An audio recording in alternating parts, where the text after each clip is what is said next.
Oke, selamat pagi semuanya. Maaf terlambat. Kita ulang kembali uh, review terhadap tingkat pertumbuhan kembali untuk mengingatkan kepada kita semua bahwa tingkat pertumbuhan yang diprediksi oleh IMF ternyata membawa pengaruh yang cukup signifikan terhadap kebijakan-kebijakan yang diambil oleh beberapa bank sentral. Kita melihat dari utama sekali adalah dari China. China sangat agresif mengambil tindakan untuk meng menanggulangi tingkat pertumbuhan yang dirasa belum cukup untuk menaikkan ke angka 7%. Kemarin dilaporkan China tingkat pertumbuhan diforecastkan oleh IMF menurun jadi 6,8%, sementara target yang dilaksanakan oleh PBOC sendiri di atas 7%. Kemudian kemarin yang telah keluar adalah 7%. Kemudian tindakan apa saja yang telah dilakukan oleh China? Pertama adalah menggelontorkan sejumlah dana yang dikenal dengan stimulus, kemudian juga kebijakan terhadap pemangkasan dari uang muka terhadap pembelian di beberapa sektor perumahan. Kemudian yang terakhir pada hari Sabtu kemarin yang tidak ada dalam berita, saya kira, kemudian yaitu masalah repayment reserve ratio yang dilaksanakan atau yang diambil oleh pemerintah China ternyata dipotong sebesar 100 basis poin. Hal ini dirasa sangat agresif dari sisi, nah ini dia, dari sisi stimulus dari bentuk lain dari pemerintah China sendiri. Kita tahu bulan Februari kemarin telah dipotong sebesar 19,5%, kemudian pada tanggal 18 April dipotong 100 basis poin menjadi 18,5%. Hal ini diharapkan akan menumbuhkan lending peminjaman dari masyarakat untuk di beberapa bank-bank, sehingga dari sisi finansial terbantu untuk menyelamatkan dari sisi perbankan. Kemudian di sini kemudian kita melihat 5,8% dari tingkat interest rate telah dilaksanakan oleh pemerintah China pada bulan Maret kemarin. Kemungkinan juga apabila terjadi penurunan kembali, sehingga lengkapnya sudah keputusan atau indikator ekonomi yang dirubah oleh pemerintah China, pertama dari reserve requirement ratio, kemudian dari China's interest rate, kemudian juga dari lending dari sisi peminjaman dari beberapa sektor funding. Kemudian kita melihat juga kemudahan dari pembelian perumahan.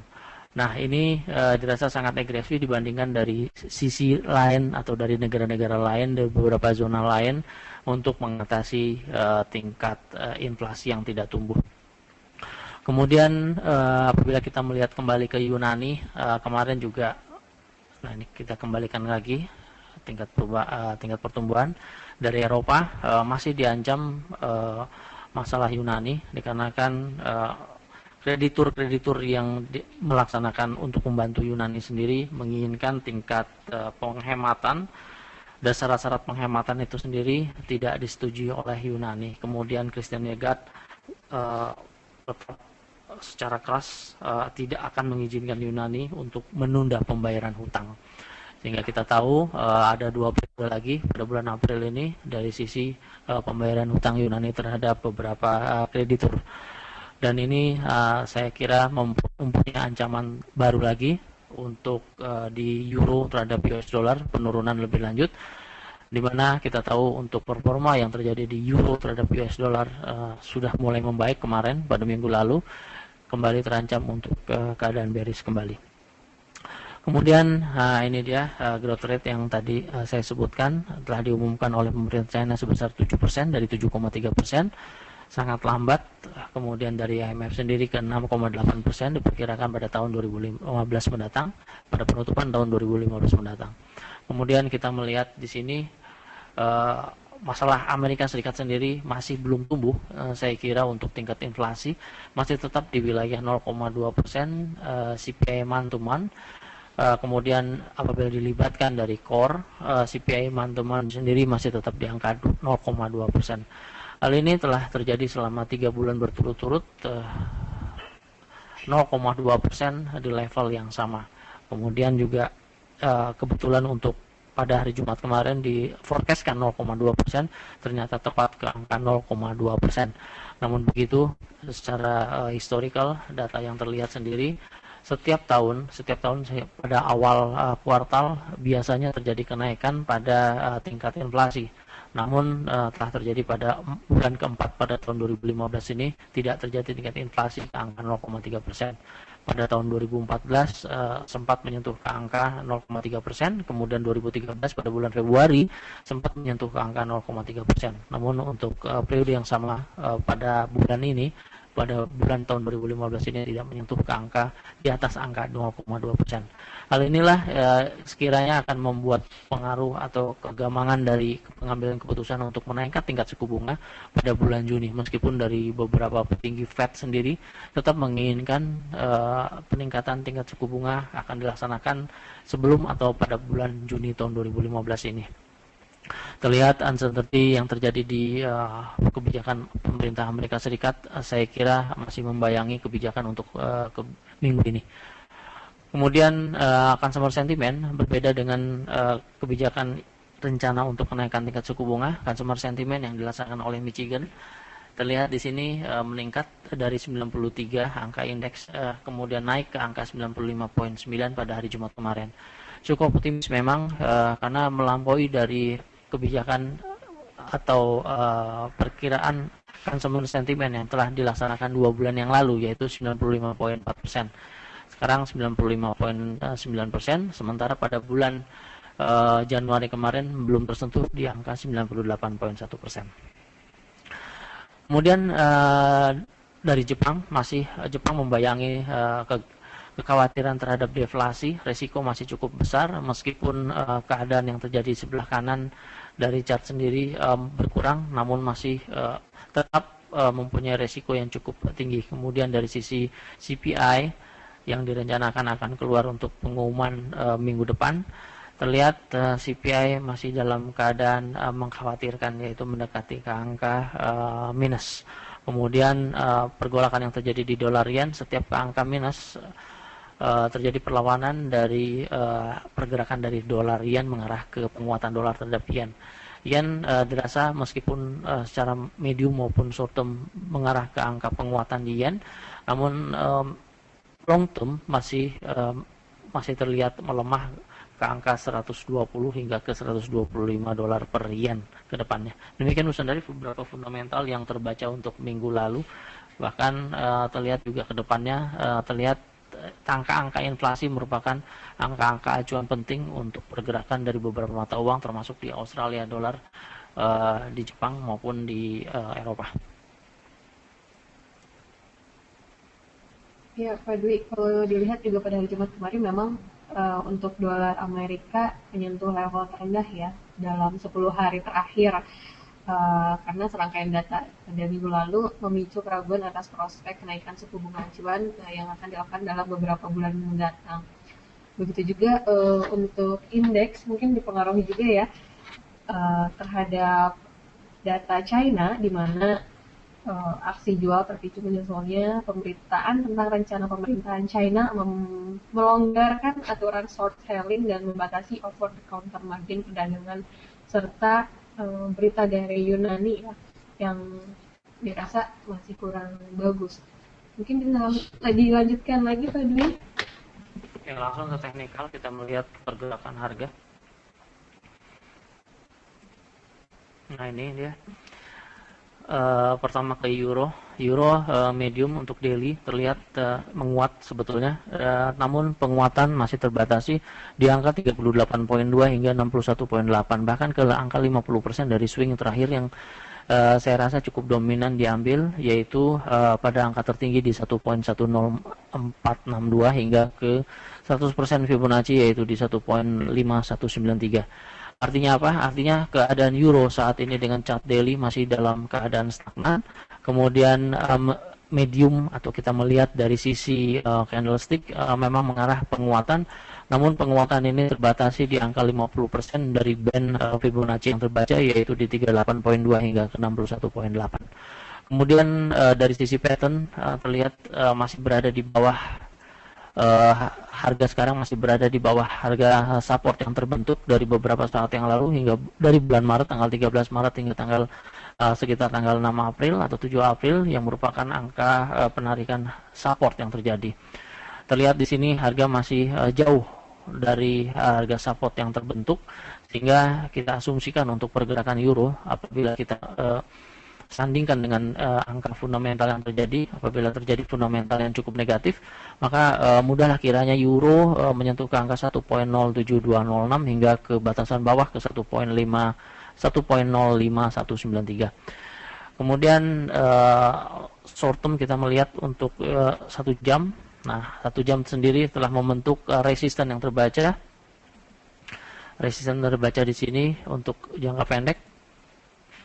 Saya kira penguatan euro terbatasi maksimal ke 1.08122 hingga harga tertinggi yang terjadi pada hari Jumat kemarin di kisaran 1.0844. Kemudian batasan yang bawah kita ambil yang merupakan harga rendah yang terjadi pada hari Jumat kemarin di 1.07316. Kemudian di pound sterling, ya, di pound sterling terus melanjutkan penguatan.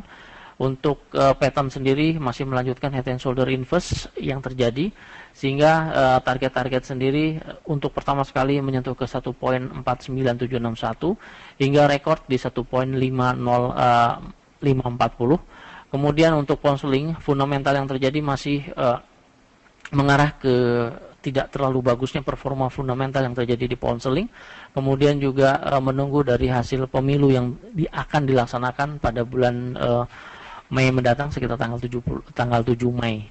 Sehingga saya kira pergerakan untuk pound sterling sedikit berfluktuatif hingga ke angka 1.516 yang merupakan harga tertinggi pada tanggal 18 Maret 2015 yang lalu. Kemudian di dolar yen, nah ini ya dolar yen. Meskipun untuk jangka menengah maupun pendek di dolar yen masih dalam keadaan turun, dolar yen dalam keadaan turun, artinya penguatan di yen. Kita melihat di sini ancaman untuk penurunan lebih lanjut ke angka 117.515. Kemudian kebijakan fundamental yang terjadi masih menunggu dari beberapa keputusan yang dilaksanakan oleh BOJ sendiri untuk stimulus lanjutan. Kemudian kebijakan dari Kuroda untuk mempertahankan tingkat inflasi yang berada di angka 2% untuk target. Kemudian dia masih tetap optimis untuk pencapaian tingkat inflasi tersebut, meskipun dari beberapa data yang ditunjukkan bahwa inflasi merupakan ancaman tersendiri yang terjadi di pergerakan dolar yen. Untuk teknikal kita melihat 117.515 merupakan target terdekat untuk penurunan di dolar yen. Kemudian pattern yang terjadi telah terjadi breakout pada support pada symmetrical triangle yang terjadi. Kemudian Australia dollar terhadap US dollar, nah ini dia Australia dollar terhadap US dollar untuk pergerakan harga hari ini terjadi open gap, ya, terjadi open gap di open 0.78046. Kemudian pattern yang terjadi saya kira masih mengacu terhadap angka resisten yang terbentuk 3 jam pertama. Kemudian saat ini masih berada di bawah harga resisten. Kemudian pergerakan harga hari ini pada hari Senin ini saya kira di 0.775 untuk pergerakan penurunan lebih lanjut. Kemudian kita langsung melihat pergerakan di emas, ya, di emas. Terlaporkan secara teknikal chart daily masih berada di angka tengah dari symmetrical triangle yang terbaca. Persis saya kira di sini resisten telah 3 kali berusaha disentuh di 1210 hingga ke 1209, kemudian terakhir di 1207. Secara berturutan angka tertinggi tersentuh menurun, kemudian angka terendah yang tersentuh, angka terendah juga terlihat mengecil, beranjak ke angka lebih tinggi daripada rendah sebelumnya. Ini mengindikasikan volume transaksi tidak terlalu besar untuk pergerakan di emas. Kemudian target yang terjadi apabila terjadi breakout saya kira ke 1208.52 hingga ke 12224.29. Sementara harga terendah yang terjadi sementara ini di 1183.85. Pergerakan emas untuk saat ini masih dalam keadaan stagnan. ditandai dengan angka high lebih rendah daripada high sebelumnya, kemudian low juga lebih rendah daripada lebih tinggi daripada low sebelumnya, mengindikasikan pergerakan harga masih mencari arah untuk terjadi breakout. Kemudian pergerakan di minyak, seperti kita tahu bahwa persediaan minyak pada hari Rabu kemarin telah mengalami penurunan, sehingga saat ini pergerakan harga minyak mengarah ke angka penguatan kembali ke 58.02. Saya kira pergerakan di minyak mengikuti dari bullish channel yang terjadi. Minggu lalu kita telah membentuk bullish channel ini, maksimal pergerakan kita batasi ke angka 60.47. Kemudian di indeks Asia, nah ini dia indeks Asia setelah pemerintah China mengambil kebijakan untuk menurunkan tingkat rasio requirement untuk persediaan di beberapa bank menjadi 18,5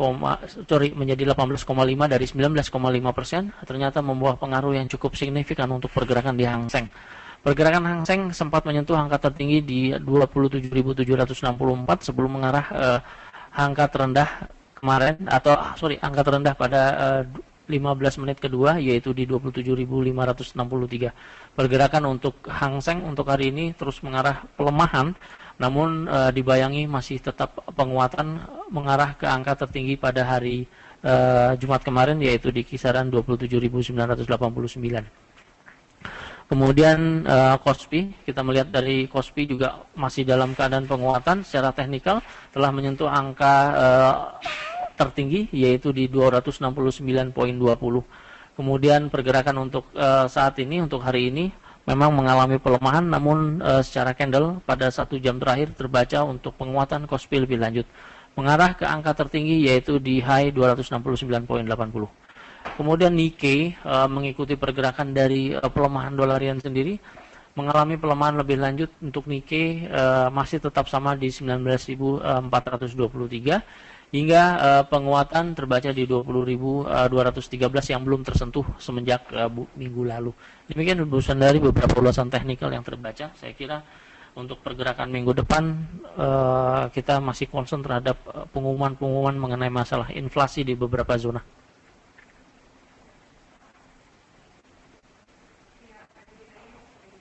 Ya, Pak Dwi, tadi sudah dibahas ya mengenai beberapa data secara teknikal. Memang kalau untuk minggu ini kita menunggu mengenai data inflasi ya dari beberapa negara. Kemudian juga masih fokus juga terhadap Yunani yang masih terkunci dalam negosiasi untuk mengamankan pendanaan dan hindari default obligasi pemerintahan Yunani yang berada di level terburuk sejak kemenangan Partai Syriza bulan Januari lalu. Kemudian juga Menteri Keuangan Yunani dijadwalkan untuk bertemu dengan IMF pada hari Jumat di tengah meningkatnya keprihatinan atas krisis pendanaan di Yunani. Untuk data hari ini terdapat beberapa yang cukup besar impact-nya. Nanti malam ada government politics dari Kanada, kemudian dari Australia juga government Stephen Speaks untuk Australia, dan ada monetary policy meeting minutes ya, masih di Australia pada besok. Mungkin ada lagi yang ingin tambahkan tadi? Saya rasa tidak ada benar. Oke, kalau begitu kita tutup saja morning briefing hari ini. Terima kasih atas partisipasi rekan-rekan semua yang telah mengikuti morning briefing hari ini. Terima kasih juga kepada Bapak Dwi yang telah menginformasikan di morning briefing hari ini. Semua informasi yang diberikan pada morning briefing hari ini hanya bersifat informasi saja. Namun demikian kami berusaha menyajikan berita terbaik bagi rekan-rekan semua. Sampai jumpa di morning briefing berikutnya. Selamat pagi dan selamat beraktivitas.